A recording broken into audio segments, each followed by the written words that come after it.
Everyone Deserves Happiness Summit. Today is the International Day of Happiness, and we at Proof Positive are honored to be hosting our next speaker, Dr. Jodie Wilson.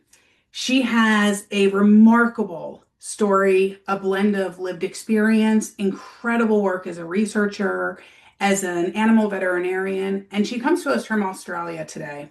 She has many degrees, one of which she shares in common with me, a master's of applied positive psychology. And she's going to help us understand today how we can best navigate mental health supports for people with autism. She's doing incredible work in this space. She is also graciously an advisory board member for us at Proof Positive. I left my first conversation ever with Jodie feeling overwhelmingly hopeful. And she used a term that I had not really heard of and I wasn't familiar with, which was that her mind doesn't really see knowledge contextual barriers.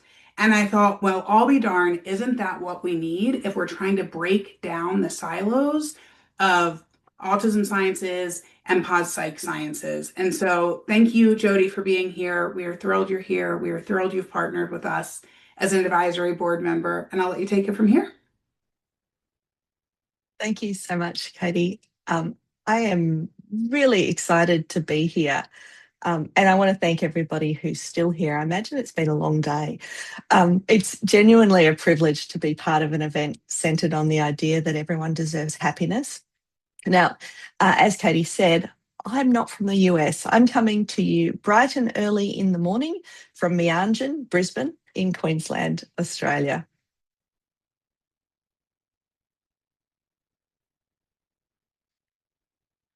So Meanjin is in the Yugambeh region of southeast Queensland, and the Yugambeh region includes families that identify as Kombumerri, Mununjali, Wundjarabara and others. This land was never ceded. I acknowledge and pay respects to the land, sea and sky and to the traditional families of the Yugambeh region and their elders past, present and emerging. And I extend that respect to Indigenous peoples across the globe, including those who might be attending this presentation today. Just a note on the content of this presentation. We're going to discuss suicide, mental health challenges, trauma and distress. I'd like to remind you to please practice self-care and take breaks if you need to. If you find yourself adversely affected by any of the content, please reach out to a trusted friend, colleague or healthcare professional or one of the support services that will appear on the next slide. And I believe Patricia will also put them in the chat for us if you need to reference them at some time during the presentation. I'd also like to acknowledge and remember all persons lost to us because of suicide, as well as the people left behind. We acknowledge the enduring suffering that suicide brings and the complex emotions and experiences of all people who have contemplated suicide. We acknowledge that those with lived experience can provide hope, resilience and support to those at risk. And this is a list of crisis support services that are available 24/7 for Australia, the United States, the United Kingdom, as well as international crisis support through the International Association for Suicide Prevention. A PDF of these notes will be made available to you at the end of the presentation, and I'm hoping someone will tell you how you can access them. But please, if you need to, use any of these services to stay safe and supported. And so we're back to everyone deserving happiness. I want to start by saying that I agree with that completely, but I'm also going to, as gently as I can, complicate it a little bit. Wellbeing wins. Everyone deserves happiness. Flourishing is the goal. That vision is so powerful. And I think most of us in this session today would agree with that. And for many autistic people, wellbeing is still something we have to fight for. It's not consistently accessible, even when we're actively seeking support. But why? I'm really interested in the answer to that question. And I'd also like to hear your perspective on that. If you still have the spoons at the end of your day, I'd love you to pop a couple of sentences in the chat about what your perspective on that is.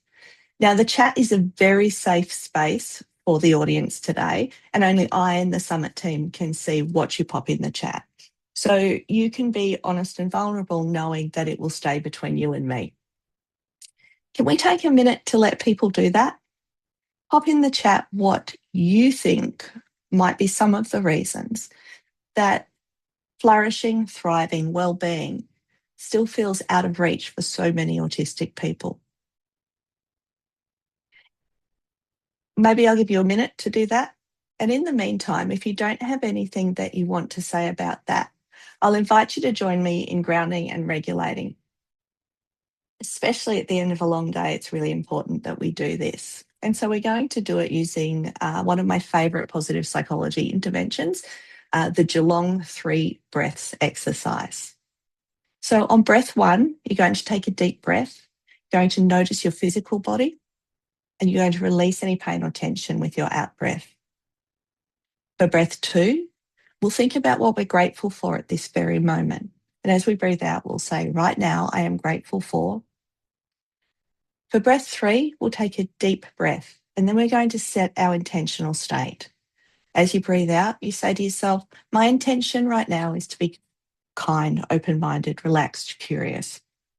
So let's do that together. Breath 1, deep breath in.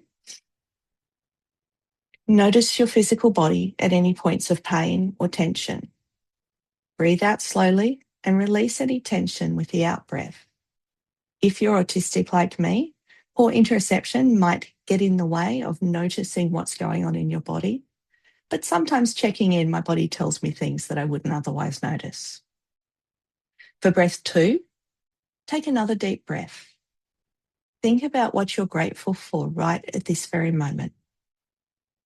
As you breathe out, say to yourself, right now, I am grateful for the wonderful opportunity to connect with you all today. Breath 3, take a deep breath.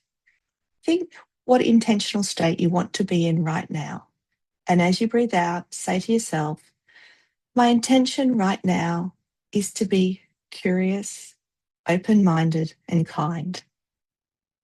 And I'm feeling really curious about what you might think about that question on the screen. Excellent. There are some great answers in the chat. Thank you.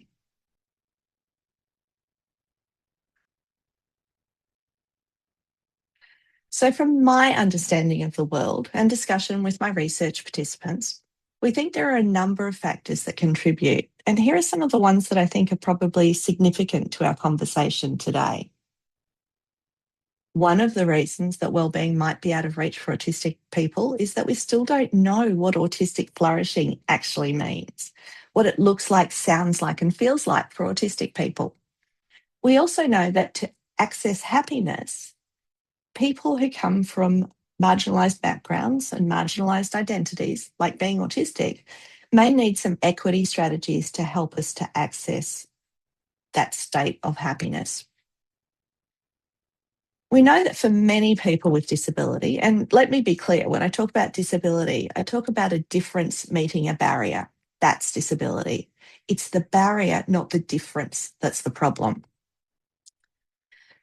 Accessibility matters for people with disability, and support strategies to enable equity are essential. Providing that equity can sometimes be a struggle, especially when we don't know what we're aiming for. It's also important to remember that a cat is not a small dog.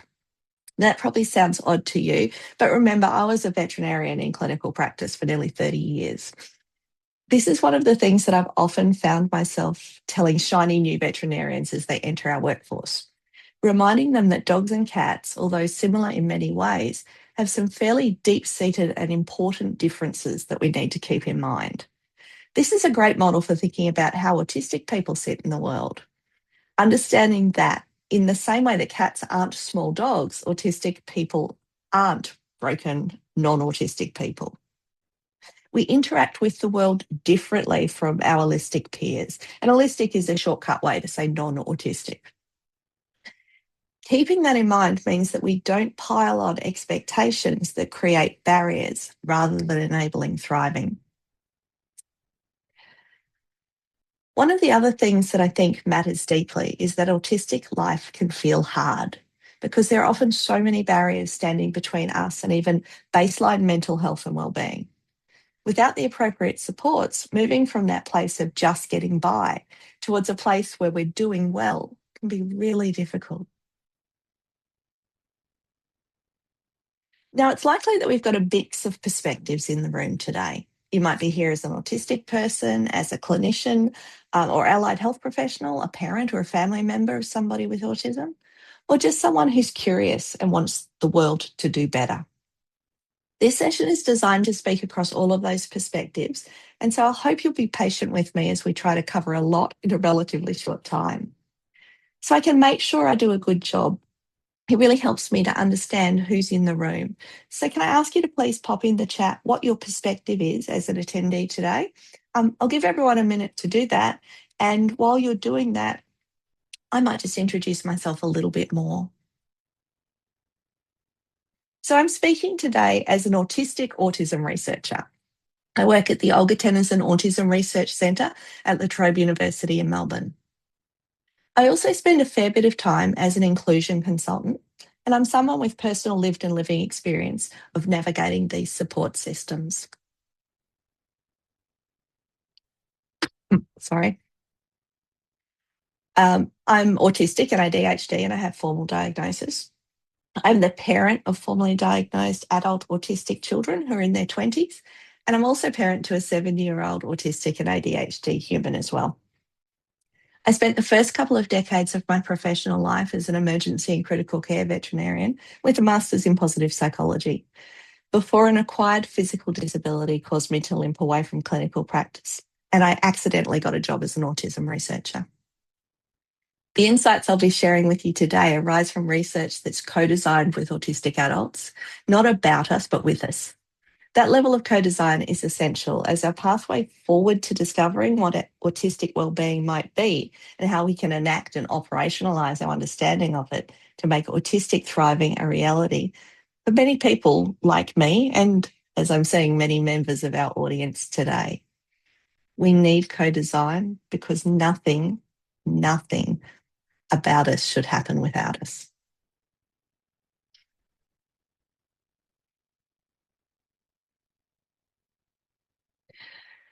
So what do we know essentially about the struggles that autistic people face when they're distressed and when they're experiencing suicidal thoughts and behaviours? Well, we know that autistic people experience significantly higher rates of mental health challenges, burnout, distress and suicidal thoughts and behaviours compared with non-autistic populations. We know quite a lot quantitatively about how autistic people experience suicidal thoughts and behaviours, and some of those stats are on the screen now. We know that nearly 35% of autistic people will experience suicidal ideation at some point in their life. We know that nearly 22% of autistic people will, at some point in their life, develop a plan for suicide. We know that nearly 25% of autistic people will make a suicide attempt during their lives. And we know there's a 3 to 5 times increased risk of death by suicide for autistic people. And that rate's higher if you're female and if you do not have a co-occurring intellectual disability.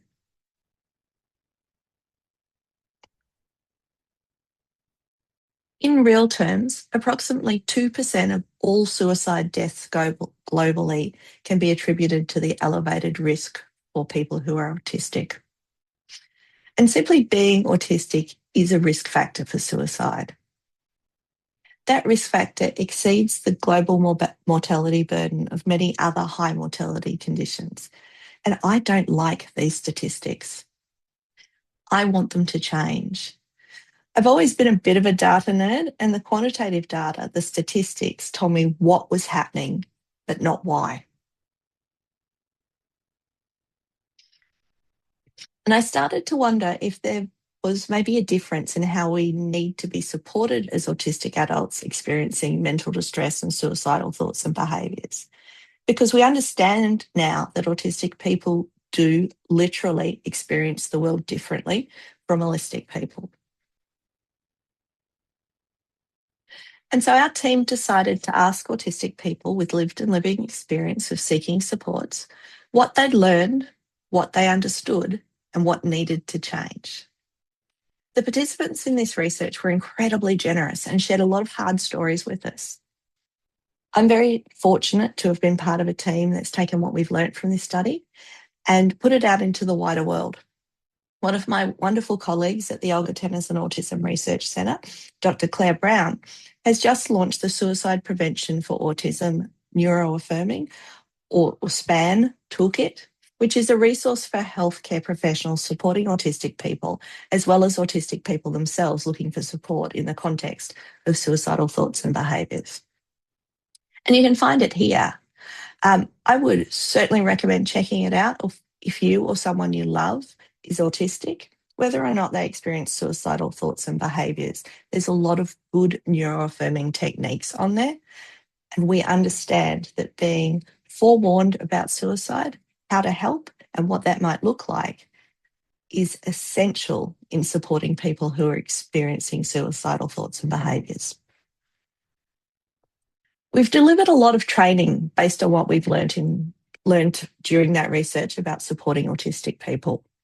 And that's training of mental health care service providers, psychologists, psychiatrists, social workers, occupational therapists, nurses and other frontline staff. And we've had excellent feedback. Today, I'd like to share a little bit with you about some of the understandings that led to the development of the SPAN toolkit and how that understanding might impact autistic wellbeing.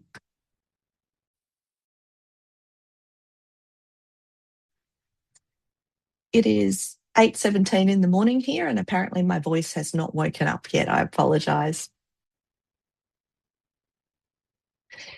From the research, the central idea was very simple and very clear. We don't know what we don't know, and that applies in both directions. In a beautiful extension of the double empathy problem, we were able to develop some new understandings of the challenges faced by autistic people when interacting with support systems. And I think the co-design of our study allowed us to do this, to really bring to the surface the things that autistic people were telling us. Most importantly, we discovered that the challenges were bidirectional, which isn't something that's previously been noted in the literature. Mental health service providers misunderstood autistic people, and autistic people misunderstood the service providers and the support systems that were supposed to help them. And when that happens, those systems don't help us. We get miscommunication, misinterpretation, and often perpetration of harm, even and sometimes especially when everyone has good intentions. Service providers thought they were saying, "We want to help." Autistic people, through the lens of autistic lived experience, didn't hear "we want to help." They heard, "You are the problem." What I'm here to say, and please, if you hear nothing else, hear this. As an autistic person seeking support, you are never the problem. And I guess that poses the question then, if we aren't the problem, what is? This problem isn't about autistic people being difficult to support. It's about mismatches. Mismatch in communication, in understanding, and in the support provided meeting needs. These are mismatches essentially between people and systems. This is where those systems get in the way. And many of those systems assume fast, verbal, abstract communication. And for many autistic people, that style of communication just doesn't work. For me, I'm a very literal communicator. And if you are putting a lot of subtext into what you are telling me, I'm going to miss half of the conversation. Communication challenges are an inherent part of autism. In fact, they actually form part of the diagnostic criteria. Yet the experience of research participants is that service providers often don't consider those communication differences when interacting with autistic people. If we accept the rather large emerging body of evidence that says that autistic people often experience the world differently from non-autistic people, it makes sense that we would need to tailor experiences to better meet the needs of autistic clients. And that is just as true for communication as for everything else. In real terms, that might look like providers providing explicit, detailed, and straightforward information about what to expect from a service provider from the point of first contact right through to the end of the service relationship. It can also mean applying patience and engaging our curiosity to reach a shared mental model of expectations for both parties. If you're saying red and I'm thinking blue, and you actually mean green, it's really difficult for us to establish what's going to happen with any level of certainty. And for many autistic people, there are no good surprises. It might also mean exploring with autistic individuals what their specific communication challenges are and providing accommodations to meet those individual needs. And individual needs is the key here. We know that there is an incredible heterogeneity in presentation of autistic traits. What that means is that if you've met one autistic person, you've met one autistic person. Understanding that individual spiky profile of strengths and challenges is really important. And to put it in perspective, that pattern of traits, that autistic profile between individuals is more individual than fingerprints are. Why is it important? Well, when communication fails, people get labelled as non-compliant, as resistant, as not engaging, and sometimes services get labelled as unsupportive. If we think about it though, those labels don't describe people. They describe a system that's not set up to do what we need it to do.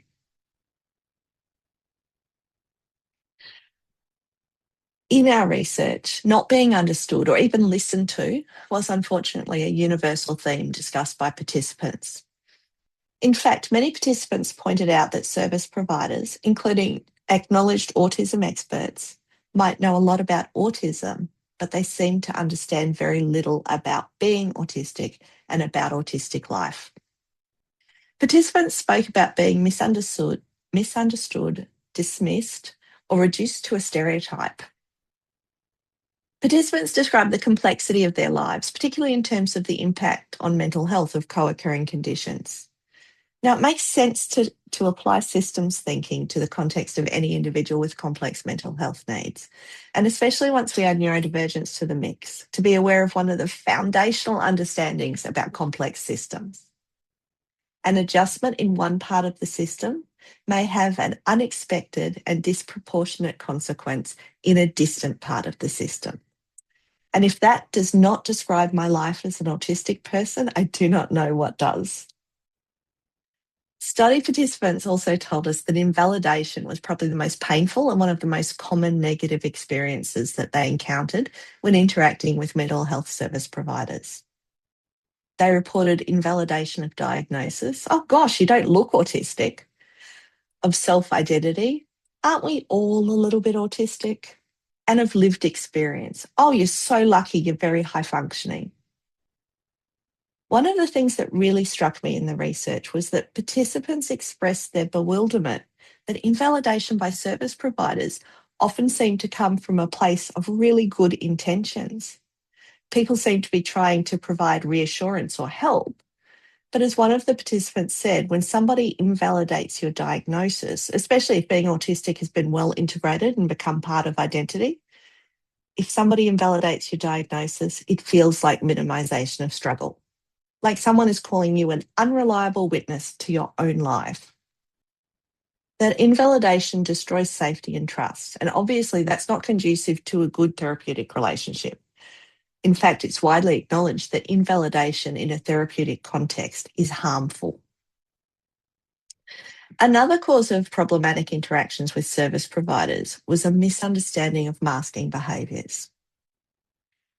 Autistic participants reported that masking behaviours could be really beneficial in terms of being able to advocate for oneself and in terms of being taken seriously, and that masking behaviours could be absolutely detrimental in terms of inviting both that invalidation that we just talked about and the gatekeeping of supports. If someone doesn't look or act autistic enough, we may fail to qualify for a support that we desperately need. And I really want you to be aware that the benefits and the disadvantages of masking both can occur in the same interaction. It's definitely an and, not a but.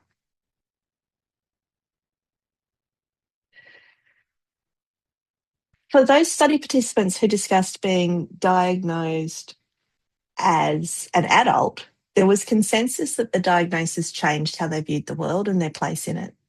The diagnosis often challenged the commonly held self-belief that the participant was a failed neurotypical person and validated their experiences when they've experienced the world differently from how they've been told they experienced it as real rather than imaginary.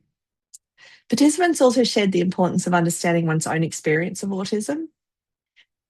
I think I mentioned before that it can be difficult for me as an autistic person to recognise what's going on in my body. And that extends to autistic people recognising our own basic human needs.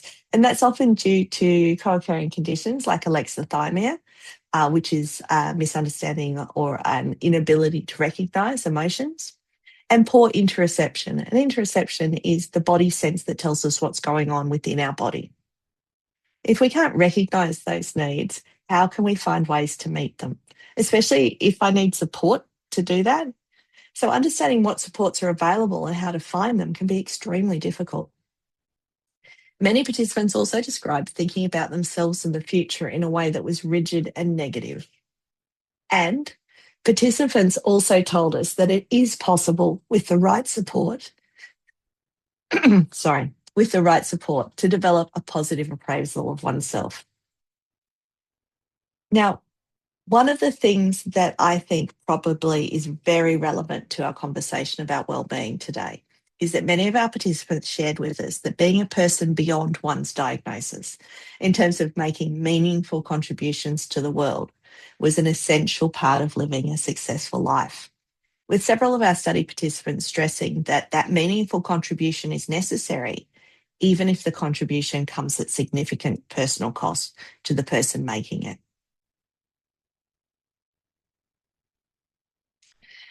And those previous areas of mismatch that we've discussed, communicate with me, understand me, help me understand myself, are inextricably entwined in this fourth area of mismatch, support me. Study participants discussed that when service providers understand their support needs and their strengths, as well as the context they inhabit, and when they can communicate effectively in both directions in ways that foster understanding, support is most effective. Study participants also expressed the need to build a tailored and individualised toolbox of supports and strategies to successfully navigate the world, and that speaks to wellbeing as well. They also talked about assistance to remove the obvious barriers to accessing and using care. And those things can be as simple as structuring, making an appointment so it's not a multi-step process. Finally, supports that meet me where I am and help me to move towards success kindly and patiently are the most useful. Throughout all those areas where mismatches were identified, the absence of feelings of safety were reported by participants. Many participants told us that conditions essential to psychological safety were identified as necessary for effective engagement with services. Now, high levels of psychological safety occur when an individual is confident that they won't be embarrassed, rejected, or punished for speaking up or for being their whole authentic selves, which is often very different from how we experience life as autistic humans. Many of us have learned over time that the world can be a dangerous and unpredictable place.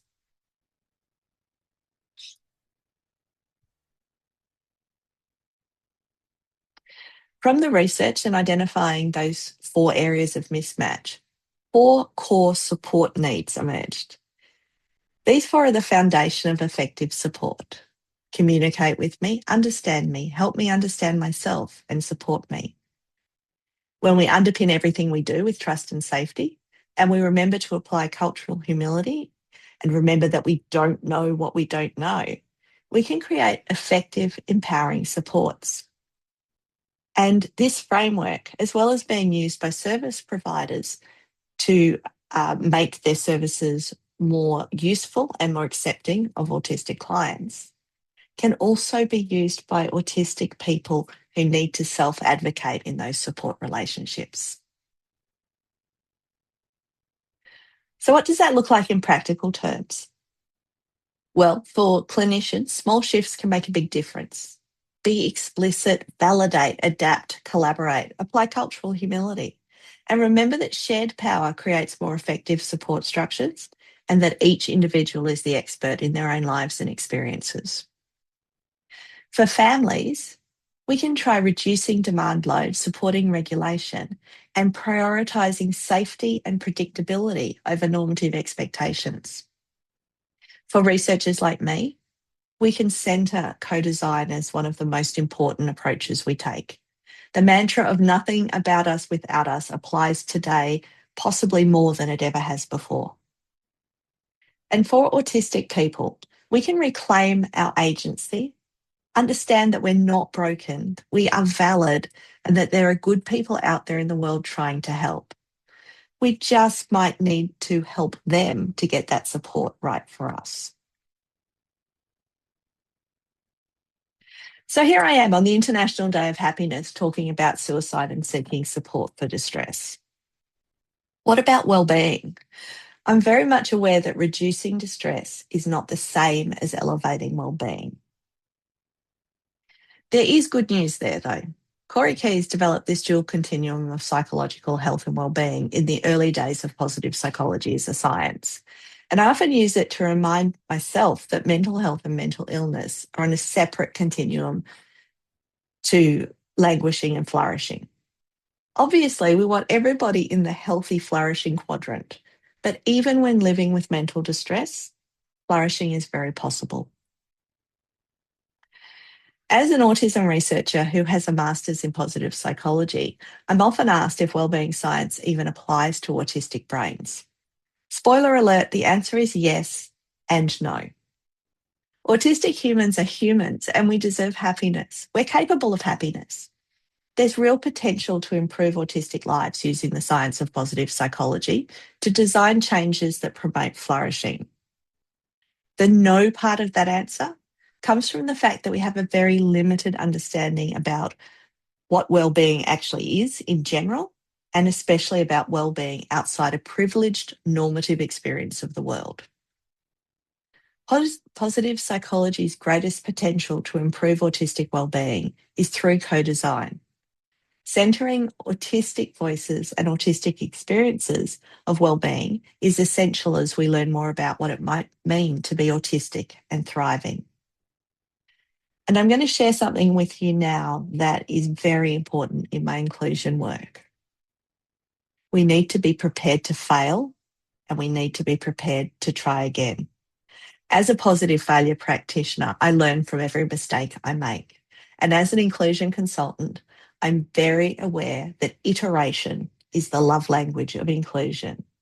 And for those of you who, like me, when I first came across the term iteration, had no idea what it meant. It just means to repeat, to try again as often as necessary until we get it right. And so iteration being the love language of inclusion is something that I would like us all to remember, that there are no stupid mistakes and there are no stupid questions, and that when we're playing in a space that is full of chaos and has no structure, that both failure and iteration are going to be necessary. So I think co-design gives us both our best opportunity and a lack of co-design poses our biggest risk. Without co-design, we have the potential to create just another arbitrary framework where autistic people experience the idea that something that's supposed to help us might actually cause us harm. With co-design, we have the opportunity to develop a real understanding of authentic wellbeing for autistic people with autistic people. And that may allow us to define interventions and prioritise activities and engagements that not only make wellbeing accessible, but make wellbeing accessible in ways that autistic people want to engage with it. And I spent a fair amount of time wondering what autistic wellbeing might look like and how it might differ from the normative experience of wellbeing. I think there's probably a few domains that might be significantly different from that normative conceptualisation. I can't imagine a framework supporting autistic wellbeing that didn't include engagement with SPINs, with special interests, that didn't centre safety because it's something that we often fail to find, and that didn't recognise spinny, stimmy, flappy, dancing autistic joy as an expression of pure autistic wellbeing, and also a method of moving towards a wellbeing. I also believed that a complete conceptualisation of autistic wellbeing would have to include agency and authenticity, the right to be wholly and completely ourselves without our masks whenever we choose. Again, I'm really interested in your thoughts. Let's take a minute to share in the chat. What other things do you think might be necessary for autistic wellbeing?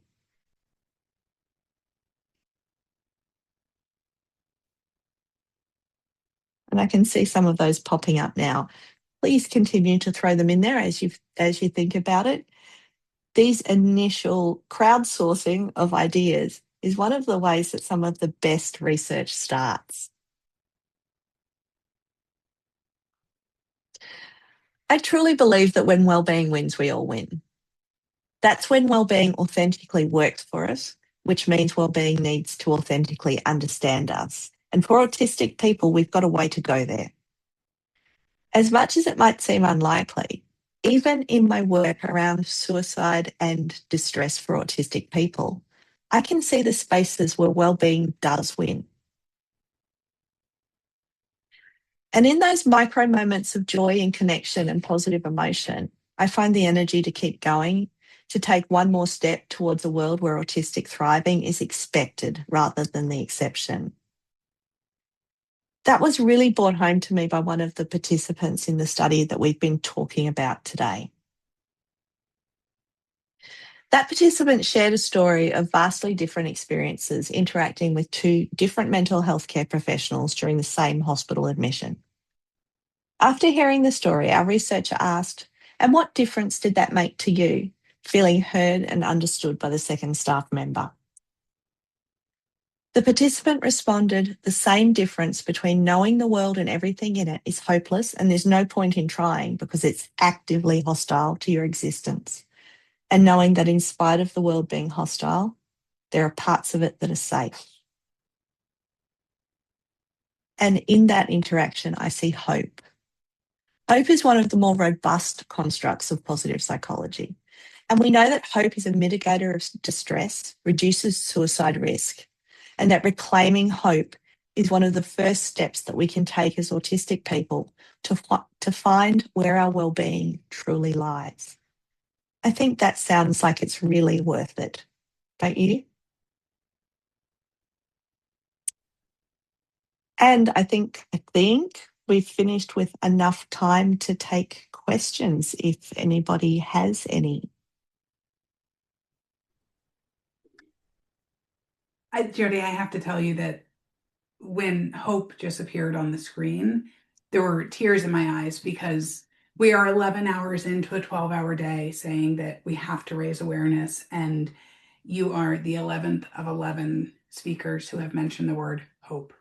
And so I think it is not lost on me that many of us recognize how far we have to go. We know how far the gap is. We know what the reality is. And yet, the word hope has been ever present today. So thank you. You're welcome. And I think hope really is what we need to grab a hold of when it feels so hard to work our way through all the things that we thought we knew that we don't know and that we need to know to centre autistic wellbeing as a really important construct on its own. I was also glad that you made the transition from the first part of your talk to the second, that it is the International Day of Happiness, and you were talking about sort of how to help people access mental health treatment and prevent suicide. But what better day right? Because it's such an important topic. And I think we opened today talking about wanting to close this gap between the science of happiness and autism, and how do we sort of bring these two things together. And in every presentation, or almost every presentation, we've heard about just the unacceptable mental health outcomes, and access to quality care and access to treatment has to be a part of closing that gap.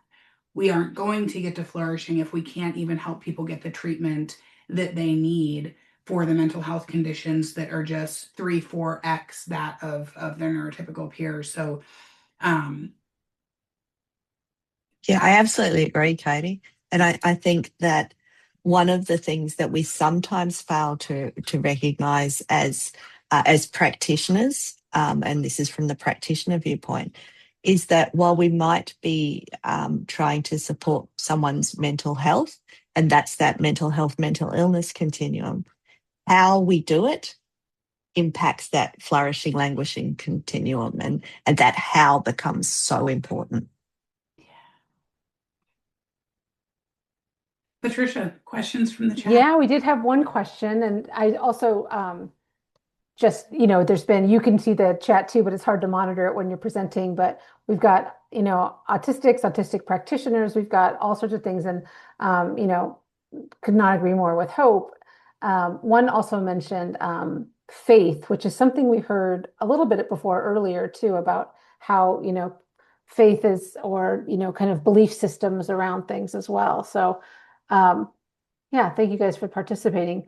The question we did have was from an individual, and it was curious about, is your data specific to Australia? We have participants from around the world, so I think they're curious about your data. And so, any way to Yeah, kind of so respond?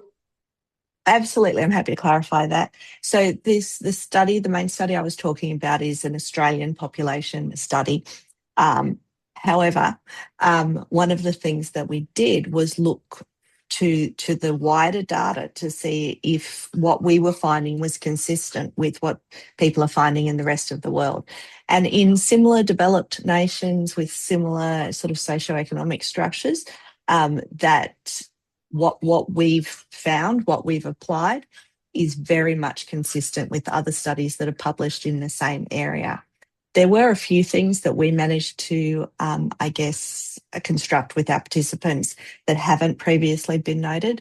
And the bidirectionality of issues, I think, is the most important one. That it's not that autistic people are doing a bad job, and it's not that services and healthcare providers are doing a bad job. What's happening is that we're actually speaking two different languages, and so we don't each understand the other side at all. And I think that's something to remember from both perspectives. And that framework that I showed you in the slide is both useful for assessing whether your service might meet the needs of an autistic client, but also as an autistic person, advocating for what I need from a service. Yeah, hearing that throughout, just co-construction, engagement together. There's nothing about us without us is certainly the theme. Katie, I know you have more to add, so I'm gonna. That was the one of the questions I wanted to make sure you'd address, Jodie. Yeah, Jodie, you have such a way with words and language, and every time I speak with you and listen to you speak, I learn so much. And one of the things you said in this talk was that iteration is the love language of inclusion. And boy, is that music to my ears. At Proof Positive, we talk about iteration all the time, that we want to be in startup mode, that we want to fail fast, and we want to fail often. And I think when we are designing tools and strategies to promote well-being and happiness, that feels like a safe place to get it wrong. I'm wondering if you can speak to iteration as the love language of inclusion when the stakes are a bit higher for folks that might have a family member or themselves be in crisis, or a clinician, mental health worker working with someone who's in crisis, currently experiencing suicidality, and they realize they're speaking different languages, or they realize that they're missing the mark, but it also might not feel like a safe time to try. Like, can you speak a little bit to that phrase of iteration is the love language of inclusion in a crisis setting. Absolutely. It's funny, isn't it, when we're kids and we're learning to walk, we fall on our faces and we get up again and we try again.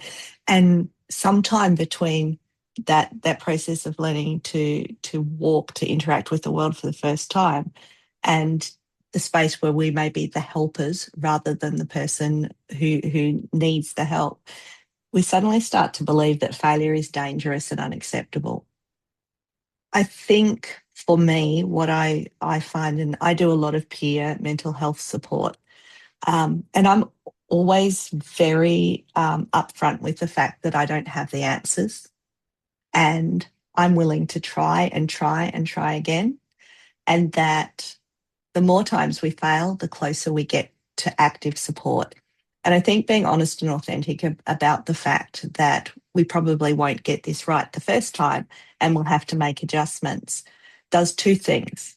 It sets an expectation that you don't just have to do this one thing and do it harder and harder and harder if it's not working, because that feels like the sort of failure that we will become ashamed about. So it sets the expectation that we might need to try a few things before we get something that really helps. It also gives people permission to self-advocate, to go, oh, you know what, I don't think we need to fail at that because I can tell you I've tried it before and it hasn't worked. In a crisis, it can feel really dangerous to talk about failure. But the danger is only in hiding the fact that failure might be part of the process.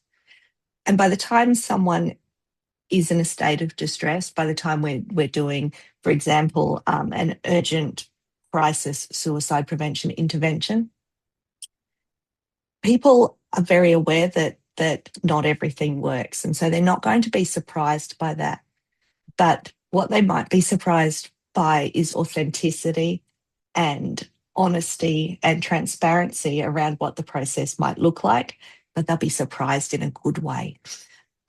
So, we often find that for suicide prevention for autistic people, we have to break what the normative perspective considers the rules, because often the thought process to get to a place where suicide is being considered is a little bit different in autistic brains than it is in the normative style brains.